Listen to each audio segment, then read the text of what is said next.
Mapagpalang gabi po sa bawat isa. Hallelujah. Isang bisig, isang litis sa habang panahon.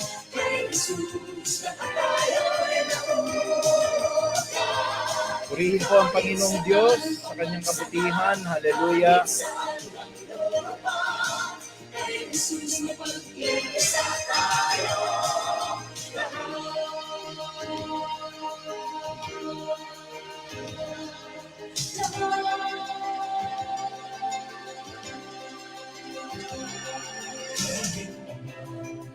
Ibang dalangin, inigingin ng isang Diyos natin. Kahit pa man sa libong pangitangin, natatangi ang pinagpipitagan natin. Purihin po ang dakilang Diyos sa kanyang kabutihan. Hallelujah, hallelujah. Kahit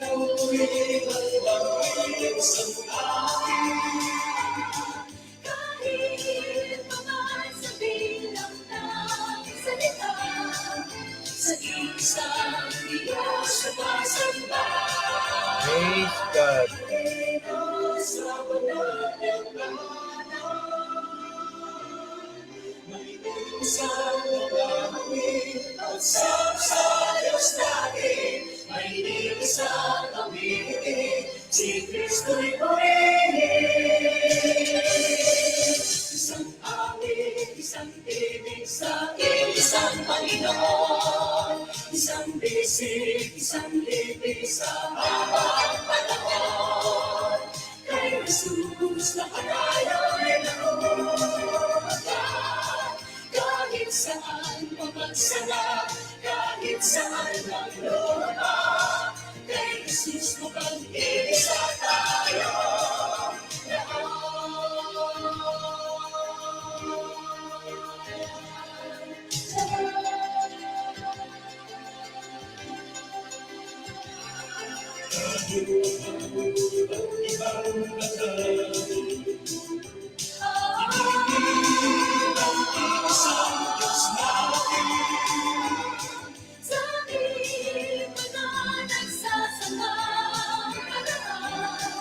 Hindi ba't isang inaasahan? Halino sa mananang may isang dalangin at sama sa Diyos natin. May isang awitin, si Kristo'y purihin. Isang awit, isang tinig sa isang Panginoon. Isang bisig, isang litis sa habang panahon. Kay Jesus, lahat tayo'y nakuha. Kahit saan pamagsala, kahit saan maglupa, kay Jesus mapag-iisa tayo.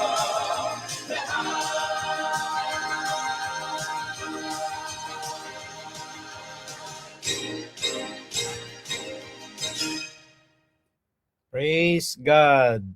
Muli ho, isang magandang gabi po sa bawat isa sa inyo. Tayo po ay nagpapasalamat at nakabroadcast po tayo ngayon live mula po dito sa aming pong tahanan. Isang maulang gabi po sa bawat isa sa inyo. Tayo po ay nakakaranas ng mga manakanakang pag-ulan po. Kanina po nung nag-field trip kami po ay napaka dami po naming napuntahan po at malakas ho ang ulan talaga ho.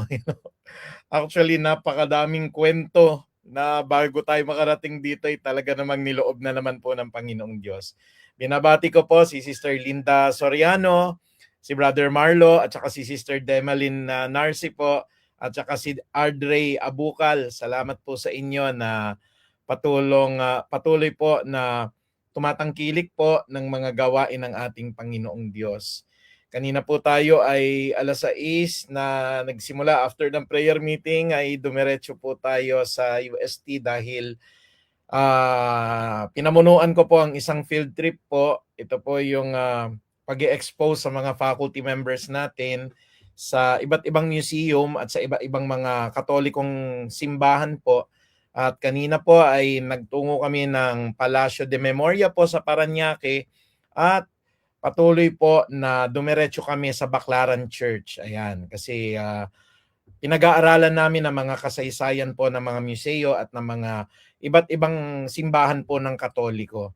At tayo po kanina ho mag-a-announce na po sana ako na baka po ma-late po tayo ng 1 oras dahil 6:30 po nandun po ako sa Espanya, no ho, papasok ang traffic po sobra ho sa Quirino Avenue, papasok po ng Nagtahan, 30 minutes po doon.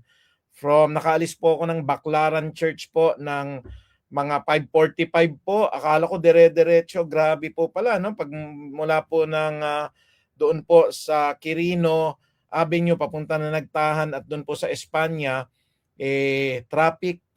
Eksaktong alis 6 po ay niloob ng Diyos, bumaba na lang. Sabi ko hindi na ako papasok ng UST, bumaba na lang po ako ng dito po sa may Espanya, mga 6:30 po. Tama-tama, napakabait ng Lord. Sabi ko, Lord, 30 minutes na lang po, malilate na po ako. At ang nangyari po, nanalangin tayo sa Panginoon. Sabi ko, Lord, sana po meron pong magbaba ng FX. Eksakto po talaga, binabaan po ako, purihin ang Panginoong Diyos, no? Purihin po talaga ang Panginoong Diyos. May bumabaho sa tapat ko at ako po'y nakasakay sa likod ng FX, ano ho.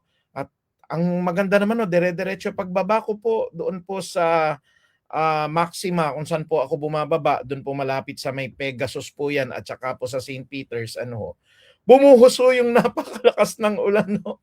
Kaya nagstay po ako ng Brentwood Hotel.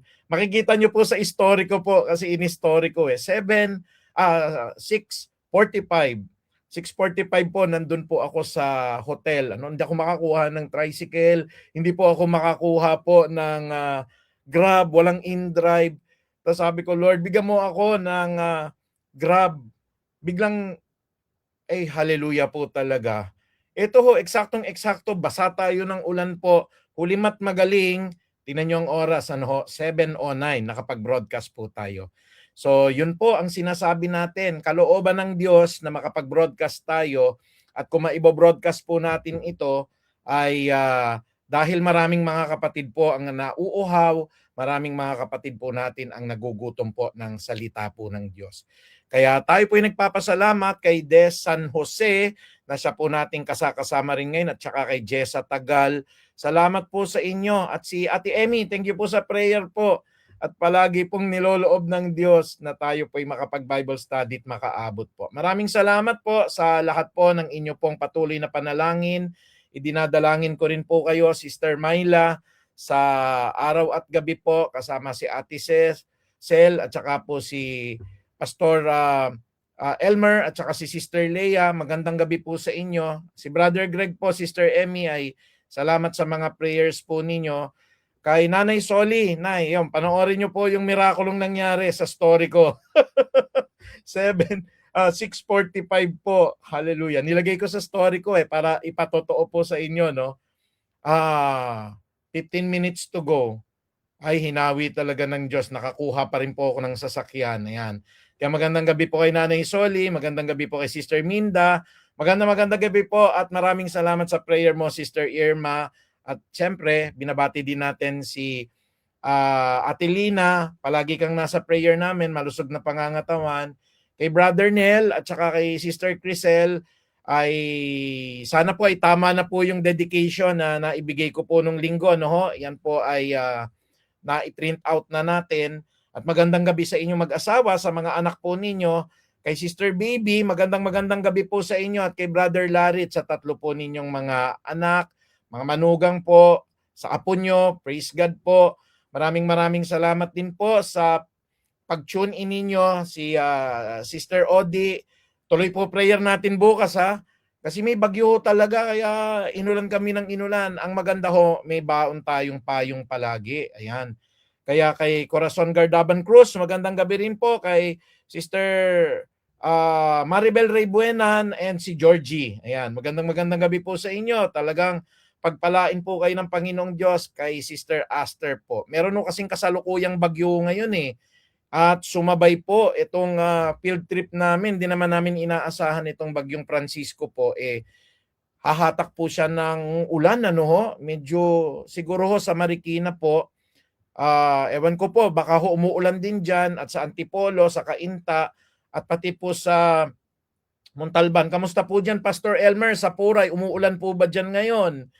O, kasi ho, dito ho sa amin sa Timog ho, dito po sa Rojas District ng Quezon City, napakalakas ho ang ulan. Yan. Sige nga ho, i-type nyo po dyan sa baba kung umuulan o hindi umuulan. Sabihin nyo ho dyan kung umuulan sa lugar namin ngayon, Pastor, o hindi umuulan. Pakitype nyo po dyan para lang malaman natin ang mga weather updates. Ano? Ayan po. Kaya maraming salamat po sa lahat ng atin pong mga kapatid. Ayan. Kay Joria Manuel Cruz, pagpalain ka ng ating Panginoong Diyos. Hallelujah. May maganda po tayong topic kaya hindi ho inalaw ng Diyos na tayo ay harangan. Hallelujah, hallelujah. Na tayo ay harangan ng dyablo sa pagpapahayag natin ng salita ng Diyos. Ayan ho, no? At tayo ho ay talagang napakabuti po ng ating Panginoong Hesukristo, no? Talagang miracle upon miracle po talaga yung ginagawa, no? It's a miracle of the Lord na palagi po tayong nakakahabol. O tinan niyo po, kay kina Elmer, Pastor Elmer po, katatapos lang ng ulan, kina Sister Irma umuulan, kina Sister Emmy umuulan, kay Selencio Vasquez, kay Jenny Selencio Vasquez, umuulan po dito, Pastor. Maribel Rebuenan, umuulan. Kita niyo po, maulan po dito sa Marikina, sabi ni Sister Mayna. Kaya kina Joria, katatapos lang daw ng ulan. Ayan. Inabutan tayo ng ulan, pero may panlaban tayo sa ulan in Jesus' name. At meron tayong payong.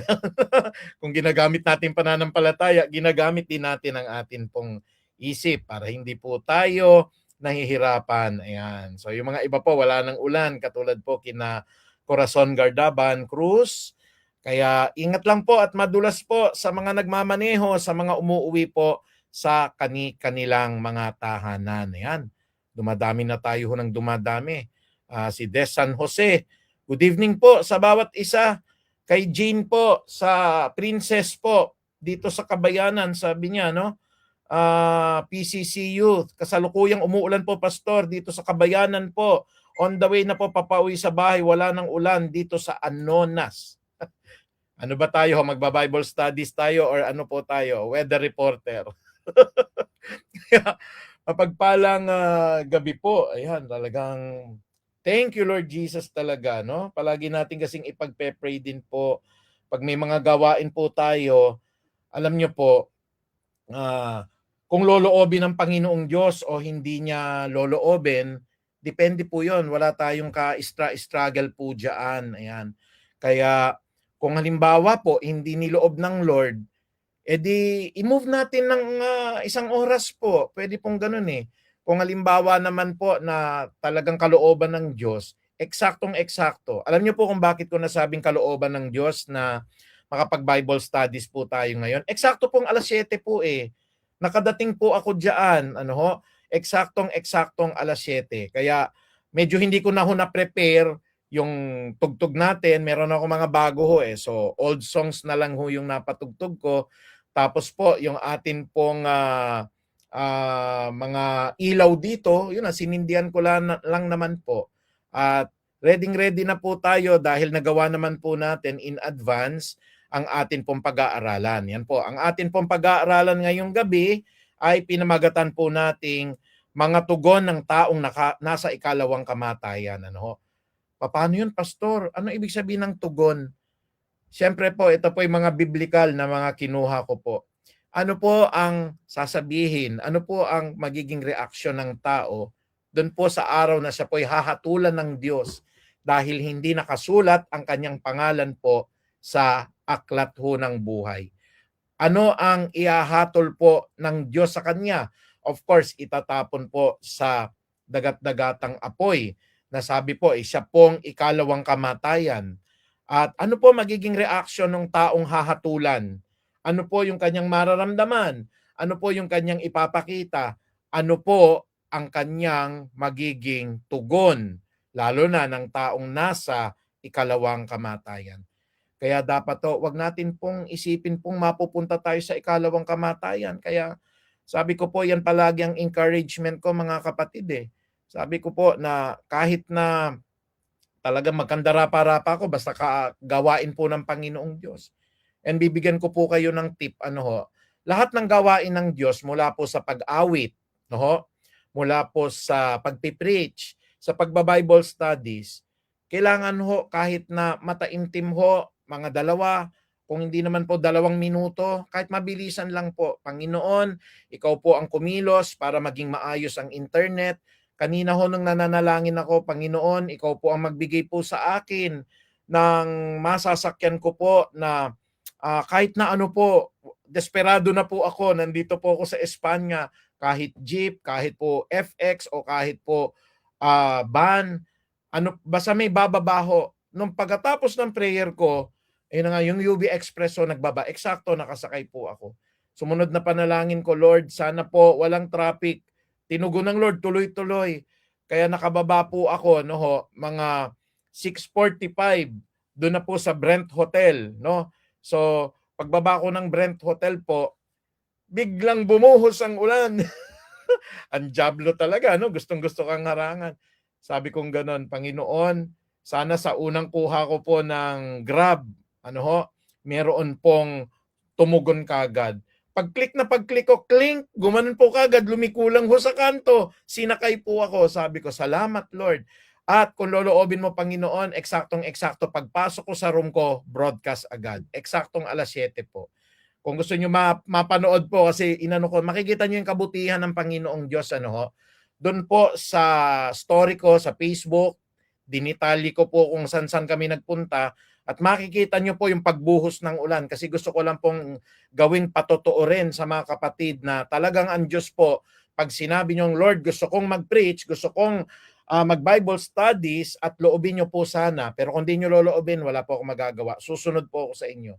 Makikita nyo po doon po sa atin pong story na in-upload po, nandun yung oras, 6:45 po, nakarating pa rin tayo ng 7:00 po rito. Kaya maganda kasi yung topic, ito po ay magandang ehemplo para lalo tayong magsipag dun po sa kaharian ng Diyos. Kasi ang nagiging problema po, nagiging patumpik-tumpik po tayo na, hindi bale, every Sunday naman nandun ako Every Bible studies naman nakikinig po ako Pero syempre mga kapatid, iba pa rin po yung pong talagang against all odds, tinitignan ng Lord Persistent ka ba? Consistent ka ba? At talaga bang harangan ka man ng sibat, basta gawain ng Panginoong Diyos, susuong ka pa rin. Opo, kasi ayaw nating mapunta po doon po sa dagat-dagatang apoy Kailangan talaga na tayo po ay magpursige. Pero mga kapatid, dumadating din yung time po na minsan yung pagpupursige natin, hindi naman din kalooban ng Diyos, kaya wag nyo na pong pagpipilitan. Halimbawa po, kung nangyari po kanina, mga 7:30 po, talaga nandun pa rin ako. Ay mag-a-announce na po ako na i-move ko na lang po ng 8:00. Hindi na ako mag-struggle po. Pero sabi ko, Lord, tignan ko nga kung kalooban nyo pa na ako po ay mag-preach. Kalooban ng Panginoon, eksaktong 7:00 po, nakarating ako rito. Konting setup po, 2 minutes lang, okay na po. Kaya maraming salamat po kay Sister Mila Felipe. Kamusta na po, Mare? At gayon din naman po sa ating mga kapatid. Salamat sa mga encouragement po na mga binibigay din ni Sister Irma. Ayan. Kaya ang atin pong topic, sana po magpalakas ng inyo pong mga kalooban. Nung kami po ay dumalo noong pong Lunes, kahapon, at akin pong isinama ang mga kabataan, nung Monday po, sinama ko yung mga kabataan natin sa Marbal. Ang topic po namin ay succession, Ang sabi po ng atin pong Pangulo, ang nagiging problema po sa mga ibang church, namatay yung pastor, wala man lamang pong pinag-iwanan.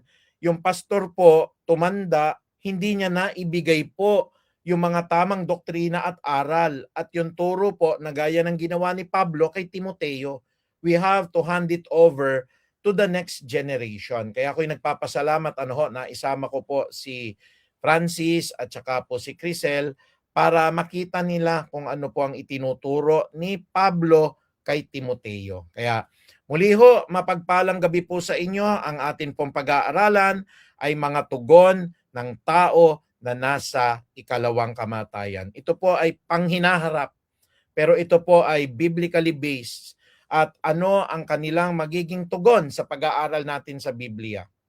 Nakakalungkot man, pero sana wag tayo pong maging kabahagi ng mga ganitong uri po ng atin pong masasabi na pag-uugali na pag dumating po ang panahon, tayo ho ay maiwan, tayo po ay hindi makasama doon po sa buhay na walang hanggan. Kaya bago po tayo tumungo sa ating topic, mga tugon po ng mga tao doon po sa ikalawang kamatayan, tayo po muna po ay sumandaling manalangin. Napakabuti mo, Ama, at alam ko pong niloloob mo na amin pong maipahayag ang mga banal mong salita na ito. Panginoon, ang mga pangyayari kanina, nasaksihan ko kung paano napakabuti. Magsimula 6:00 kanina, paikot-ikot kami po sa Maynila at sa mga pinuntahan namin, maging sa Baclaran Church po, Panginoon. Nakita ko po na kalooban mo na mai-preach po ang salitang ito. Ang mga katugunan sa panalangin, nung binigyan niyo po ako ng sasakyan, ako'y nanalangin pong may bumaba, patunay po na may Diyos pong sumasama sa akin. At gayon din naman po, Lord, nung humingi po ako, Lord, ng isa pong sasakyan, dahil malakas ang ulan, niloob mo within 15 minutes at eksaktong 7:00, nakarating ako 7:02 po, nakapag-broadcast po ako ngayon. Panginoong Diyos, maraming salamat dahil kagalakan ko po ng puso na maglingkod po sa inyo. Walang struggle, wala pong kahirapan, wala pong anuman po, Panginoong Diyos, na hadlang.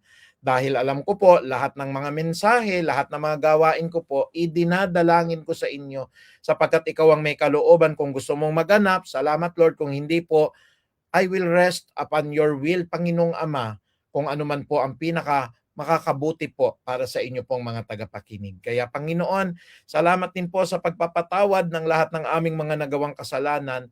May mga naisip kami, mga nasabi kami, mga amin pong mga nalakaran, mga budhing masasama po na talaga namang nakagawa din kami ng hindi tama. Patawarin niyo po kami mula talampakan namin hanggang amin pong ulunan. Kaya Panginoon, sa iyo po ang pinakamataas na papuri at pasasalamat sa banal po na pangalan ni Jesus. Amen. Muli binabati natin ang mga kapatid po natin sa Amerika, ang Cruz family, ang mga kapatid natin sa Canada, ang Hiron at saka po ang buong pamilya po ng Ramos family diyan. Sa United Kingdom, marami po tayong mga tagapakinig dyan. Binabati ko rin po kayo sa gitnang silangan po. Andyan po Sister Aster. Nandyan din po si Brother Ivan. Si Brother Alex po. Ayan, kamusta na po? Si Sister Jen. Si Sister Ellen. Kamusta na po kayo? Si Sean, si Isaac. God bless po sa inyo. Si Paulo po, si Shed. Kamusta po kayo lahat yan? Si Kisha Amara at saka yung bunso nilang kapatid. Magandang gabi rin po sa Japan. Tayo po ngayon ay inuulan dito po kami sa Maynila. Medyo umuulan po, kaya kamusta po kina Midori po dyan at gayon din naman po kay Lizette at kay William. Ayan. So, sisimulan po natin ang atin pong pag-aaral na pinamagatan po nating mga tugon po ng taong nasa ikalawang kamatayan. Sabi ng Bible po, ang ikalawang kamatayan ay kapag dumating po yung Great White Throne Judgment na kung saan po hindi na po hahatulan doon ang lahat po ng mga kay Kristo sapagkat ang lahat po ng nakatayo kay Kristo o doon po sa White Throne Judgment po ay kahatulan po para sila po ay ibulid doon po sa dagat-dagatang apoy na siya pong ikalawang kamatayan. Pero ano po ba ang magiging reaksyon? Huwag natin hong nasain ha. Huwag natin pong gawin kaya magpakasipag din tayo sa gawain ng Diyos. Ano po yung mga magiging tugon ng mga tao pag sila po ay nasa harapan na ni Kristo at ibubulid na po sila sa impyerno o sa ikalawang kamatayan? Basahin ho natin ang aklat po ng Mateo dito po sa 13:41 hanggang 42. Ano po ang sabi ng Matthew chapter 13 verse 41 to 42. Ang sabi po rito, ipag-uutos ng anak ng tao sa kanyang mga anghel na titipunin o tipunin nila mula sa kanyang kaharian ang lahat ng nagiging sanhi ng pagkakasala at ang lahat ng gumagawa ng masama. Verse 42 po ng Matthew 13, ihahagis nila ang mga ito sa lumalagablab na pugon at doon ay mga mananangis sila at mga ngalit ang kanilang mga ipin. So more or less, meron kayo makikita ko ano ho yung reaction, ano? Ang mga tao po, tatapon po sila talaga sa naglalagablab na pugon. Alam niyo po yung pugon, ano ho, na simpleng pugon. Lutuan po ng pandesal, lutuan po kung minsan ng ulo ng mga lechon. Napakainit po doon, mamamatay po kayo. Lalo na ho sa krematorium, ano ho, bagaman ang patay po wala nang nararamdaman eh. Isipin niyo po kung buhay kayo, nilagay kayo sa pugon. O kaya buhay kayo at nararamdaman ang buong katawan niyo, nilagay po kayo sa krematorium, ano ho. Talagang matindi po na pagdurusa. Talagang hindi niyo maaatim po ang sakit po nun. Pero ano po ang sinasabi po ng banal na kasulatan? Very clearly po, no? Ang sabi po rito, ihahagis nila ang mga ito sa lumalagablab na pugon at doon ay mga mananangis sila at mangangalit ang kanilang mga ngipin. Grabe po, no? Mahirap pong mawari kasi mananangis at mangangalit. Ibig sabihin, iiyak ng todo po, walang hinto. At mangangalit, talagang on top of their voice, nandun yung galit nila, ba't sila napunta roon? Pero hindi pa yan ang talagang magiging karanasan ng isang tao na siya po ay hinatulan papunta po doon sa impyerno o sa ikalawa pong kamatayan. Hindi pa ho yan, mga kapatid, ang magiging reaction ho niya. Isa-isahin ho natin ngayong gabi. Doon po sa mga tao ho na ihahagis po sa lumalagablab na pugon, sabi po ng Biblia, sila po yung mga nagiging sanhi ng mga pagkakasala at yung gumagawa ng masama. Ulitin ko lang, ano, yung pong nagiging sanhi ng pagkakasala, kasama po yun pong gumagawa po ng masama. Dalawa ho yan. Pero sabi nga ni Kristo woe to you. Doon po, no? Kahabag-habag ang kalagayan ng tao na pinanggagalingan po ng kasalanan. Pero pareho ho yung pinanggagalingan ng kasalanan at yung gumagawa ng kasalanan ay itatapon po doon po sa naglalagablab na pugon. At ang magiging reaction po nila, siyempre initially ho, talagang hindi nila matatanggap yun mananangis. Yun po yung everlasting crying po. At mangangalit, talagang galit na galit po. Talagang mumurahin nila ang Diyos, talagang isusumpa nila ang Diyos at talagang sasabihin nila, hindi ko deserve pumunta rito. Pero wala na po. Bingi na po ang Diyos, wala na ang pag-ibig ng Diyos doon, wala na mismo ho ang presensya ng Panginoon.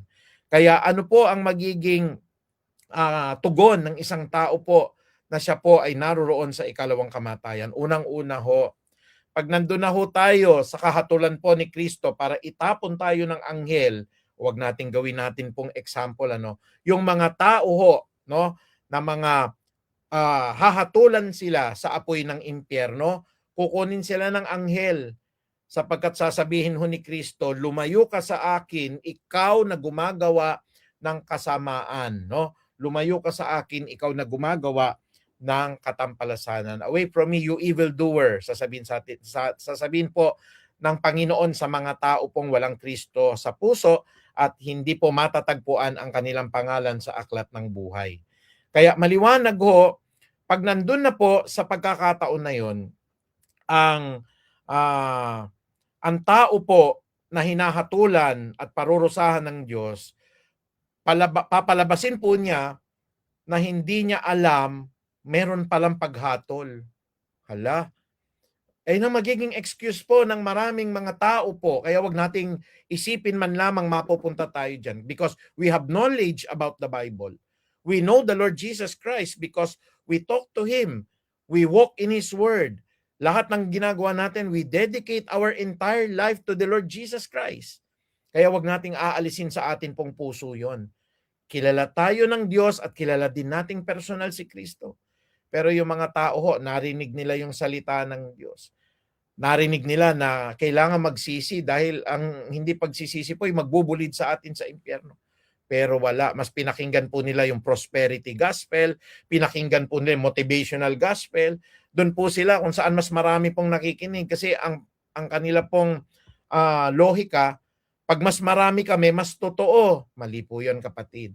Kaya sa araw ng paghuhukom, pag ang mga wala sa aklat po ng buhay ay ibubulid po doon po sa ikalawang kamatayan, magmamaang-maangan po sila.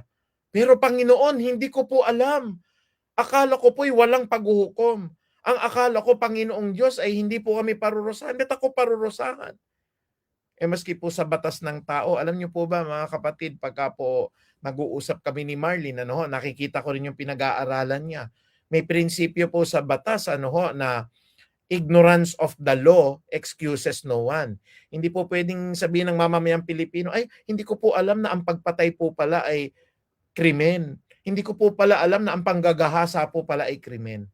Meron kasing palatandaan, lalo na sa lahat ng tao, na wala tayong pwedeng maidahilan sa Diyos sa araw po ng paghuhukom. Di natin pwede sabihin sa Panginoon, Lord, ngayon ko lang nalaman. Hindi po pwede. Lord, akala ko wala ka eh. Hindi kita nakita, hindi kita naramdaman. Ano po yung patunay sa Biblia na talagang may Diyos at ang mga taong pupunta sa impyerno, hindi nila pwedeng palabasin na hindi nila alam na may parusa. Bakit to? Sabi po ng isang talata sa Biblia po, dito po natin matatagpuan sa Roma 1:20. Ano po ang sabi ng aklat ng Roma 1:20? Sabi po dito, mula pa ng likhain ng Diyos ang sanlibutan, ang kanyang likas na hindi nakikita, ang kanyang kapangyarihang walang hanggan, at ang kanyang pagka-Diyos ay maliwanag na inihahayag ng kanyang ginawa. Pwede ho bang sabihin ng tao po na, Panginoon, ngayon ko lang nalaman na may paghuhukom. Panginoon, exempted ako, ngayon ko lang nalaman may Diyos pala. Ano pong sabi? Sa lahat ng nilikha ng Diyos, sa lahat ng mga nagpapatotoo sa kapaligiran natin, sa lahat po ng nakikita natin kaliwa, kanan, may bundok, may araw, may bituin, mayroon pong mga bukal. Nakikita niyo po ang mga kabundukan, ang sangkalawakan. Pwede ba nating sabihin na wala namang Diyos? Ano pong sabi ng talata ng Biblia? Sa mga magpapalusot po at palalabasin nila na hindi namin alam, Panginoon, na may parusa sa araw ng paghuhukom, ang sabi ng Roma 1:20, kaya wala na silang maidadahilan pa. Bakit to? Lahat ng kanyang kapangyarihan, walang hanggan. Ang kanyang pagka-Diyos, lahat po ay hinahayag ng kanyang ginawa. Kaya yung mga kapatid natin naka-tune in dyan, kapain nyo yung sarili ninyo. Ako ba'y tao? Ako ba'y buhay? Ako ba'y may hininga? Ayan. Ako po ba'y may isip? Ako po ba ay nakakalakad? Ako po ba ay buhay ngayon? Tanungin nyo sa sarili ninyo, sino po ang gumawa sa inyo? Kaya hindi nyo pwedeng sabihin sa araw ng paghuhukom, Panginoon, wala akong kaalam-alam. Ulitin ko, maski sa batas ng tao, ignorance of the law excuses no one. At sasabihin natin, akala ko, Panginoon, walang Diyos eh. Sabi ng talata ng Biblia sa Roma 1:20, mula pa ng likhain ng Diyos ang sanlibutan, ang kanyang likas na hindi nakikita, ang kanyang makapangyarihang walang hanggan, at kanyang pagka-Diyos ay naitago ba? Hindi ay maliwanag na inihahayag ng kanyang mga ginawa. May excuse ka, kapatid, o wala? Wala. Bakit? Kaya't wala na silang maidadahilan pa. Kaya hanggat nakikita nyo po may araw, hindi nyo ba natatanong sa inyong sarili, sino nagsindi ng araw? Bola ng malaking apoy yan, hindi namamatay, bilyon-bilyon, trilyon-trilyon ng taon ng nakakaraan. Sinong gumawa po ng hindi mabilang na mga bituin? Tumingin ka lang sa langit, At sino po nagpapaulan? Sino pong gumagawa na ang lahat ng mga planeta po ay umiikot sa araw, hindi nagkakabanggaan? Sino po ang gumawa po na ang dugo natin umiikot sa katawan? Ang puso mo kahit hindi mo utusan po, tumitibok. Pag pinahinto po ng isang makapangyarihang Diyos, yan hihinto. Kaya lahat ng kanyang walang hanggang kapangyarihan, lahat ng kanyang kaluwalhatian, ay inihahayag ng lahat ng kanyang ginawa. May maidadahilan ka ba sa araw ng paghuhukom? Wala. Uulitin ko po ang sabi ng Bible dito po sa naka-highlight sa kulay blue. Kaya wala na silang maidadahilan pa. Sabi po, mula ng likhain ng Diyos ang sanlibutan, ang kanyang likas na hindi nakikita, ang kanyang kapangyarihang walang hanggan, at ang kanyang pagka-Diyos ay maliwanag na inihahayag ng kanyang mga ginawa. Kaya wala na silang madaidahilan pa. Sa araw po ng paghuhukom, yung mga hindi nakasulat po yung pangalan po sa aklat ng buhay, alam niyo sasabihin nila, hindi ko alam na may Diyos Hindi ko po alam na may paghuhukom, na meron palang buhay na walang hanggan, may langit pala, may impyerno. Binigyan tayo ng babala ng Diyos, basahin niyo po ng basahin yung Romans 1:20, hindi po maikakaila at walang makapagkakaila po sapagkat hayagan po na nakikita natin ang kabutihan ng Diyos sa pamamagitan po ng kanyang mga ginawa. Magandang gabi po kay Sister Belinda Ray Buenan Borlado. Alam niyo po, Sister Belinda, palagi po naming araw-araw sa kada umaga pinagpe-pray si Pastor John at saka si Sister Jenny po na inyo pong anak. Kasi ni-request niyo po yan sa akin. Kaya kasama po ang lahat ng heart's desire nila, lalo na sa pagbili ng property. Magandang gabi po kay Sister Imelda Macaranas at sa buong pamilya niyo po. Hindi man po namin kayo makasama ng pisikal, salamat po sa oras ninyo ng pakikinig ng salita ng Diyos. At lalo tigit po kay Sister Maluluklukan po, pagpalain po kayo ng Panginoong Diyos. Sister Joyce Ray Buenan, magandang gabi po sa inyo. At sa lahat-lahat po ng mga nakikinig, including po si Alma at saka si Atilea. Magandang gabi po sa inyo. Ayan. Pag-pray niyo po ako dahil po sa Friday ay nasa Batangas po kami. Ako po ay nasa Nasugbu po para kahit paano po ay makapaghanap-hanap na ho ng atin pong resort.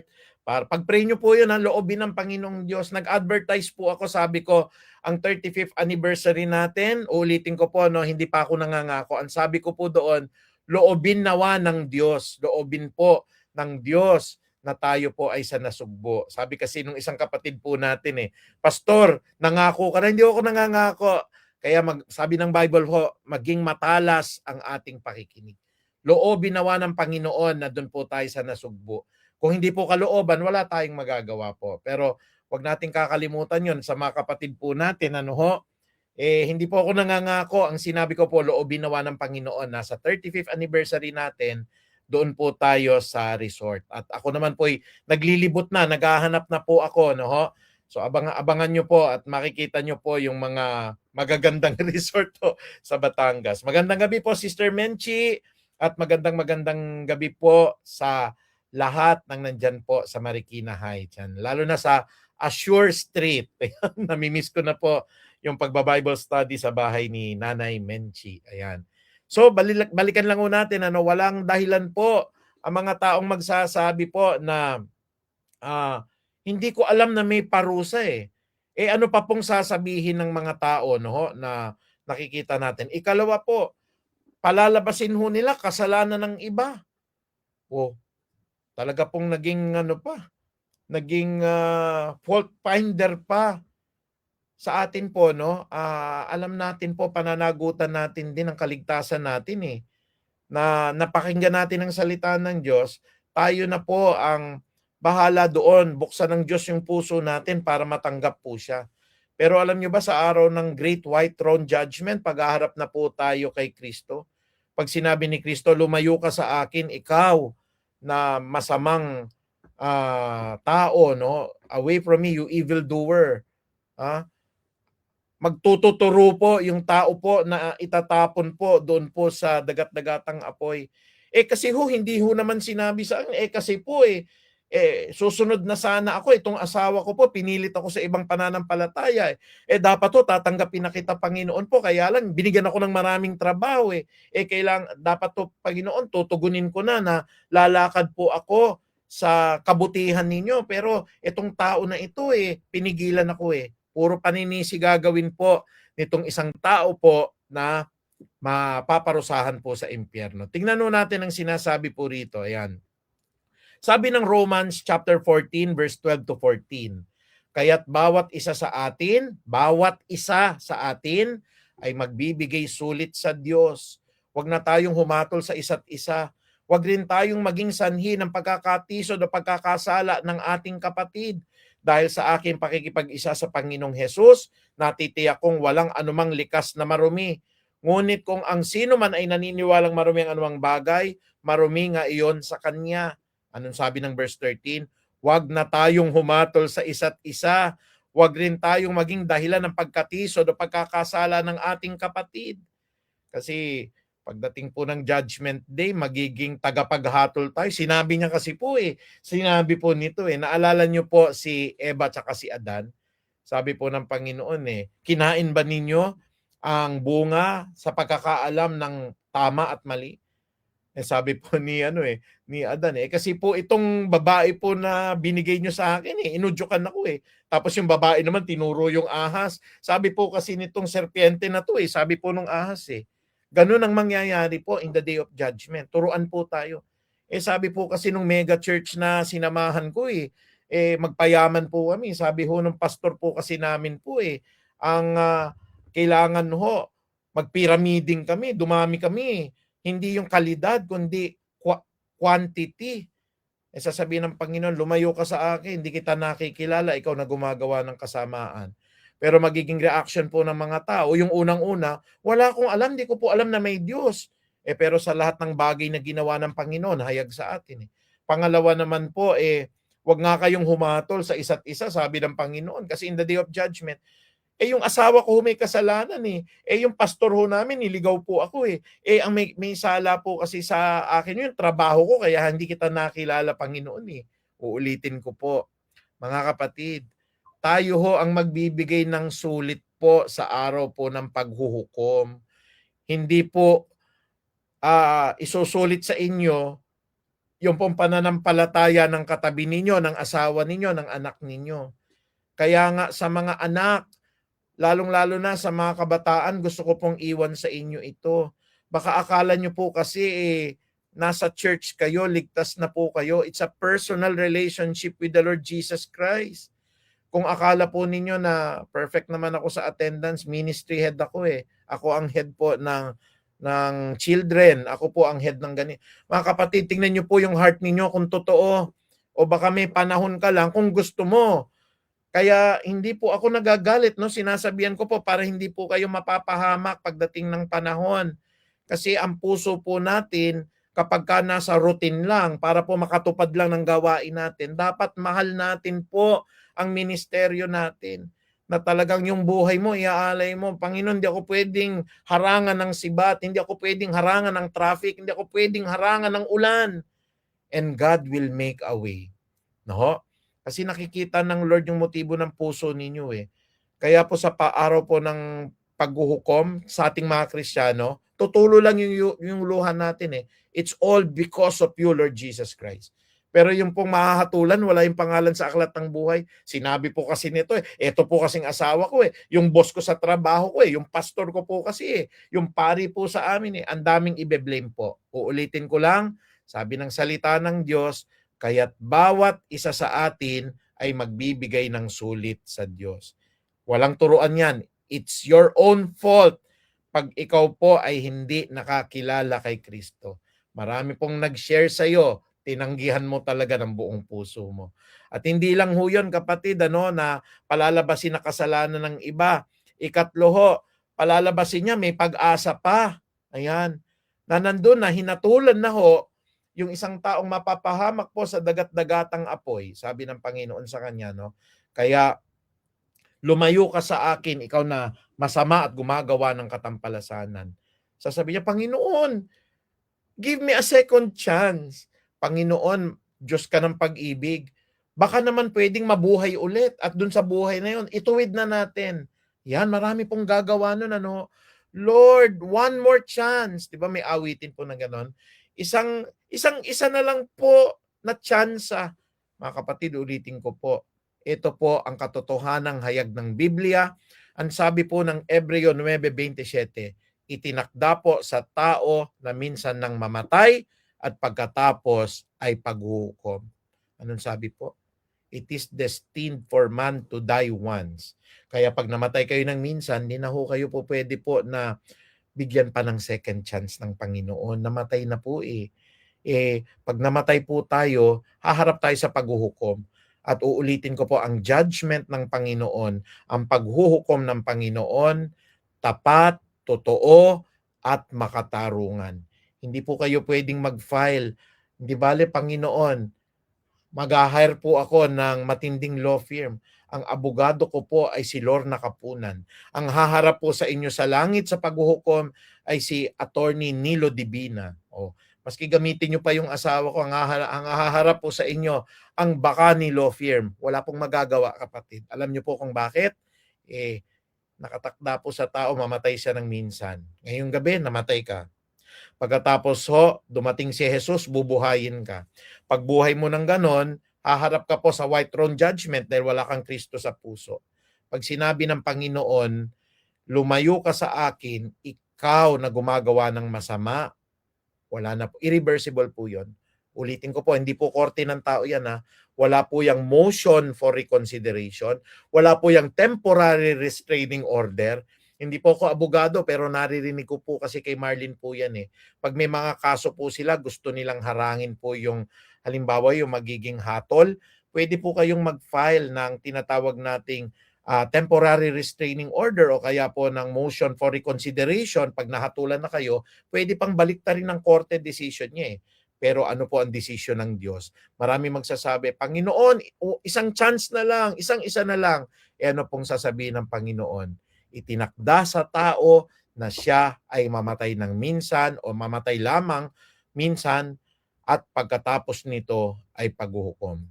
When we die, there is no more second chance, there is no more third chance, there is no more fourth chance. Kaya nilalagay ko po sa puso ko, no? Minsan naaalanganin po nasa delikadong pagkakataon.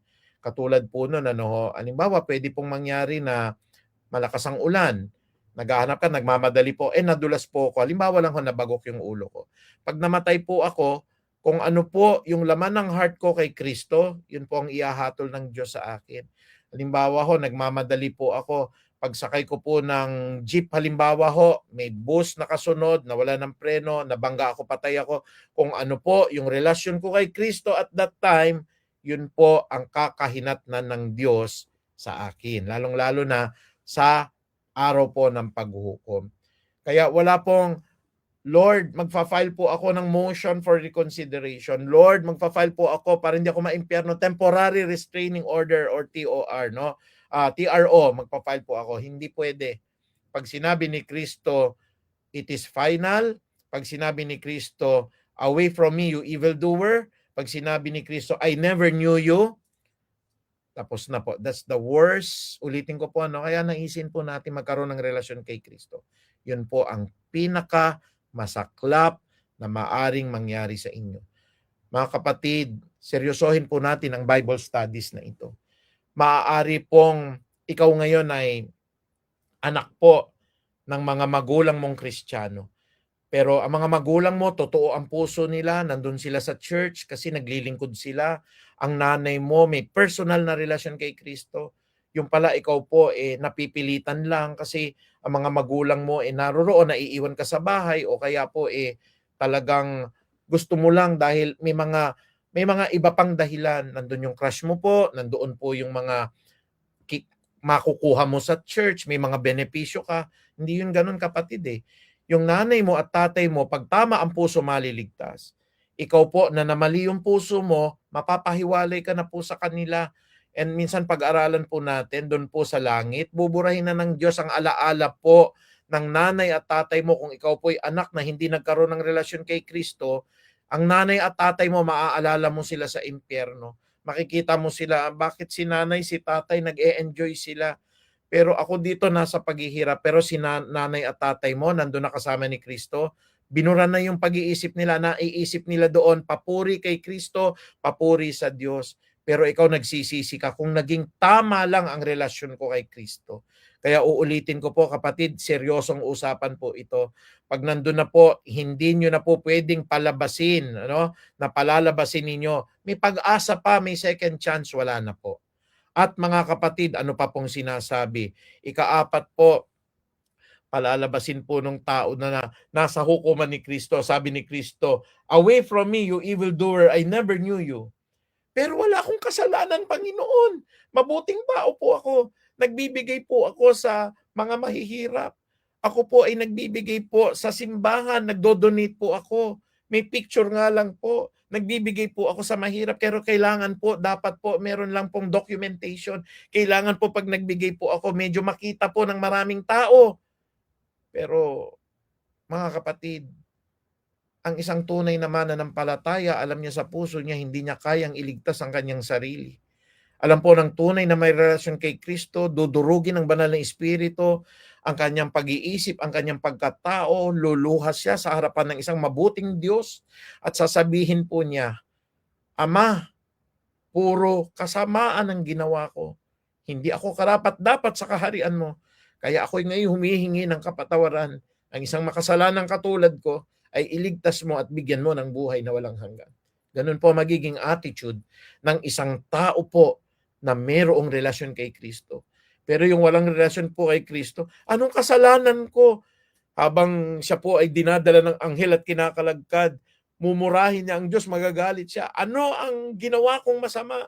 Ano ang aking naging hatol? Bakit ako napunta sa impyerno? Kaya nga ho, yun yung mga mangangalit. Mumurahin nila ang Diyos kasi ang feeling nila wala silang kasalanan. Magagalit sila kasi akala nila sumunod sila sa tradisyon ng tao. Ang akala nila ay miyembro kasi sila ng church kaya sila naligtas.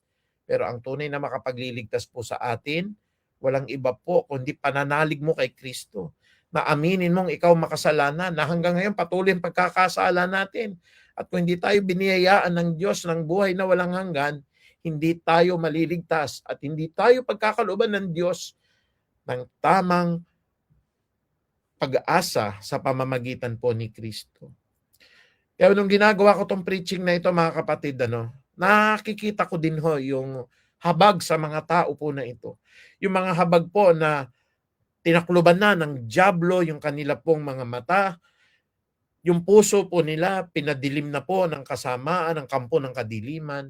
Wala na po sila na pag-asa kasi hindi nila nakilala ang pagiging makasalanan na pagtanggap nila kay Kristo na siyang tanging daan, buhay po at katotohanan. Kaya po sa araw ng paghuhukom, marami po kakaharapin po si Kristo, palalabasin nila na wala silang kasalanan. Gaya ho ng sinabi ko, mga debatista ho, yung magagaling sa debate, didebatihin nila si Kristo roon. Sasabihin nila doon, kung mabasa ko, maliligtas ba ako o hindi? Kung mapatunayan kong si Kristo na yun, dedebatihin nila talaga doon. At doon po, walang debate doon. Pag sinabi ni Kristong nagkasala ka, hahatulan ka sa apoy ng impyerno. Kaya mga kapatid, inuulit ko lamang po, dito sa pinag-aaralan natin, mga tugon ng taong nasa ikalawang kamatayan, hindi po para sa atin ito. Pinag-aaralan natin ito upang tayo po makita natin kung gaano kabuti ang Diyos, bakit niya tayo niligtas mula po sa impyerno at ikalawang kamatayan. Yung mga tao ron, hindi na natin mawi-witnessan wala ho tayo doon sa Great White Throne Judgment Pero ito ho yung makikita doon kung sakali pong ipapapanood sa atin, nasa langit na tayo nito Makikita nyo yung mga tao doon, palalabasin nila, hindi nila alam na may Diyos, hindi nila alam na may parusa. Palalabasin mo ng mga taong parurusahan na kasalanan ng iba kaya ako napunta rito. Eto, magtututuro ho yun. Yung mga taong hahatulan, palalabasin nila, Lord, may isang chance pa, pero wala na Yung mga taong hahatulan po sa impyerno, palalabasin nila, anong nagawa kong kasalanan? Bakit ako hinatulan? Napaka-unfair mo, Panginoon.